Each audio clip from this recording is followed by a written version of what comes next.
नमस्कार दोस्तों, मैं उमेश आप सभी का अपना यूट्यूब चैनल में फिर से बहुत बहुत स्वागत करते हैं।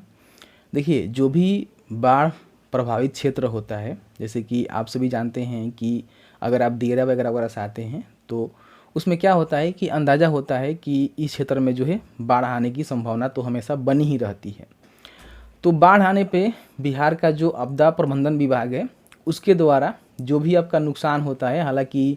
देखिए नुकसान का तो भरपाई कोई भी सरकार या फिर कोई भी नेता नहीं कर सकता है, लेकिन सरकार को ऐसा लगता है कि कुछ आर्थिक सहायता दिया जाना चाहिए जिससे कुछ आर्थिक सहायता हो सके। तो इसी को देखते हुए बिहार सरकार का जो आपदा प्रबंधन विभाग है उसके द्वारा निर्णय लिया गया बहुत पहले कि जो भी बाढ़ प्रभावित क्षेत्र होगा उस क्षेत्र में परिवारों को प्रति परिवार को 6,000 रुपये की सहायता राशि दी जाएगी। साथ ही साथ मिड डे जो खाने का वगैरह वगैरह व्यवस्था होता है वो करवाया जाएगा और माल वगैरह वगैरह का नुकसान होता है उसको भी उस पर भी सहायता राशि दी जाएगी। तो पहले क्या हुआ था कि इससे पहले बहुत पहले जब इस योजना को शुरू की गई थी तो बाढ़ में ही शुरू की गई थी। उस समय डेटा ले पाना और लोगों को सहायता राशि दे पाना काफ़ी मुश्किल रहा। तो इसलिए सरकार अब क्या करती है कि हर बार जो है बाढ़ आने से पहले जो भी बाढ़ प्रभावित क्षेत्र होता है उसका जो है डेटा यहाँ पे ले लेती है और उस डेटा के आधार पे जब भी उस क्षेत्र में बाढ़ आता है तो सहायता राशि सीधे उनके खाते में सेंड कर दी जाती है। तो आप सभी जानते हैं कि इसका जो है बहुत पहले से लिस्ट तैयार है। तो लिस्ट में कई बार क्या होता है कि कई सारे परिवार के घर में अकाउंट नंबर चेंज हो जाता है या फिर कुछ अपडेट हो जाता है, तो ऐसे जो है पैसे भेजने में समस्या होती है। तो इसी को देखते हुए बाढ़ से पहले बिहार सरकार का जो आपदा प्रबंधन विभाग है उसके द्वारा उस लिस्ट में अपडेशन का काम किया जाता है और साथ ही साथ नया कोई परिवार उस लिस्ट में नाम जोड़वाना चाहता है तो जोड़ने का भी काम किया जाता है। तो अभी जो है काम शुरू हो गए हैं, क्योंकि आप यहाँ पे देख सकते हैं कि पेपर के माध्यम से जानकारी दिया गया है कि जो भी बाढ़ प्रभावित क्षेत्र है उस क्षेत्र में डेटा को अपडेट करना या फिर नाम को डिलीट करना या फिर नाम को ऐड करना जल्दी से जल्दी काम पूरा कर लिया जाए। अब आप में से काफ़ी सारे लोग कहेंगे कि हमारा उसमें डेटा में कुछ मिसमैच हो गया है जिसको आपको अपडेट करवाना है, या फिर कोई पर्सन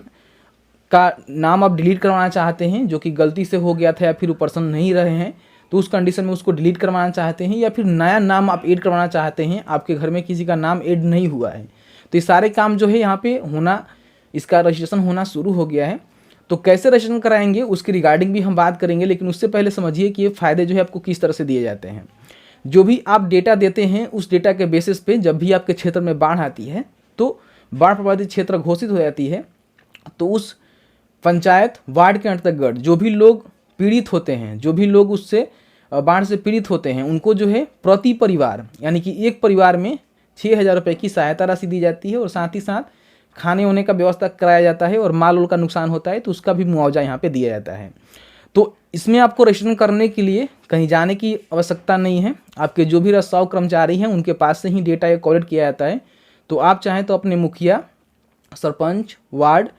से संपर्क कर सकते हैं और इस डेटा में अपना नाम जुड़वाना चाहते हैं, रजिस्ट्रेशन करवाना चाहते हैं तो रजिस्ट्रेशन करवा सकते हैं,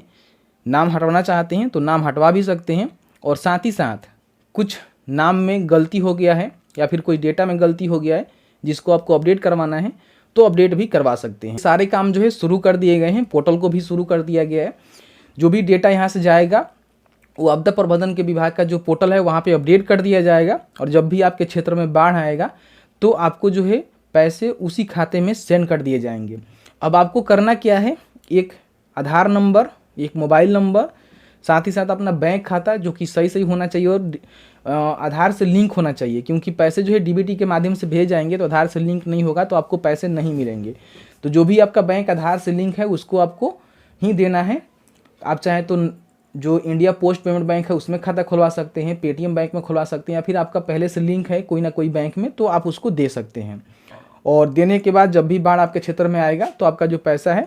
आपके खाते में सेंड कर दिया जाएगा। तो ये छोटा सा इन्फॉर्मेशन था जो मैं आपको देना चाह रहा था। उम्मीद करते हैं कि आपको जानकारी मिल गया होगा। तो प्लीज़ वीडियो को लाइक कर दीजिएगा और आपके मन में कोई भी सवाल होगा इस वीडियो से रिलेटेड तो आप हमें कमेंट सेक्शन में कमेंट करके पूछ सकते हैं। वीडियो देखने के लिए बहुत बहुत धन्यवाद।